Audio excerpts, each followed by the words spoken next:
एक शांत गांव में नदी के किनारे एक सादगी भरा मकान था जहां शिक्षिका मीरा देवी अपने परिवार के साथ रहती थीं। वो न केवल अपने ज्ञान के लिए बल्कि अपने बड़े दिल के लिए पूरे गांव में जानी जाती थीं। उनके घर में आर्थिक रूप से कमजोर बच्चों के लिए शिक्षा मुफ्त थी। उन बच्चों में एक बच्चा था, आरव, शांत, होशियार और बेहद गरीब। उसके माता पिता किसान थे जो दिन रात मेहनत करते, लेकिन शिक्षा का खर्च उठाना उनके बस की बात नहीं थी। आरव हर दिन बिना चप्पल नदी का लकड़ी का पुल पार कर मीरा मैम के घर आता था। उसका बस्ता फटा हुआ होता, लेकिन उसकी आंखों में सपने चमकते थे।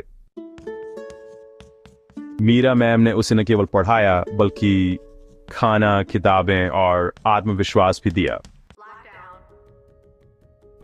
अगर कभी कुछ बन जाओ तो किसी और आरव के लिए वही बन जाना जो मैंने तुम्हारे लिए बनने की कोशिश की। वक्त बीतता गया, आरव गांव से चला गया। कोई नहीं जानता था वो कहाँ है। फिर एक दिन गांव में एक हत्या हो गई। एक व्यक्ति की लाश मिली और सारा शक मीरा मैम के बेटे रोहित पर गया।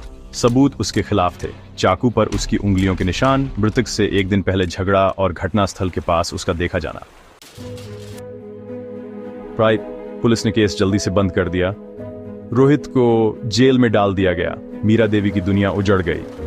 उन्होंने हर दरवाजा खटखटाया, लेकिन कोई मदद नहीं मिली।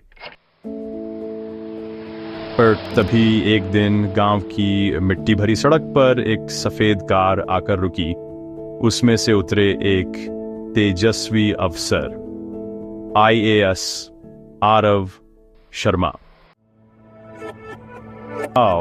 वो सीधे थाने गए और केस की फाइल मंगवाई। घंटों में उन्होंने पाया कि सबूतों के साथ छेड़छाड़ हुई है, गवाहों को धमकाया गया है और सच्चाई को छिपाया गया है। उन्होंने मामले की दोबारा जांच के आदेश दिए। कुछ ही दिनों में असली कातिल सामने आया। गांव के एक प्रभावशाली जमींदार का बेटा। उसने रोहित को फंसाया था। उसे गिरफ्तार किया गया और रोहित को रिहा। मीरा देवी कुछ समझ नहीं पा रही थी। उन्होंने आरव की ओर देखा। आरव ने धीमे से कहा, मैम, क्या आपको वो बच्चा याद है जो नदी पार करके आपके घर पढ़ने आता था? आरव ने मुस्कुराते हुए कहा, मैं वही आरव हूं। आपने मुझे उस वक्त संभाला जब मेरे पास कुछ नहीं था। आज जो भी हूं वो आपकी वजह से हूं।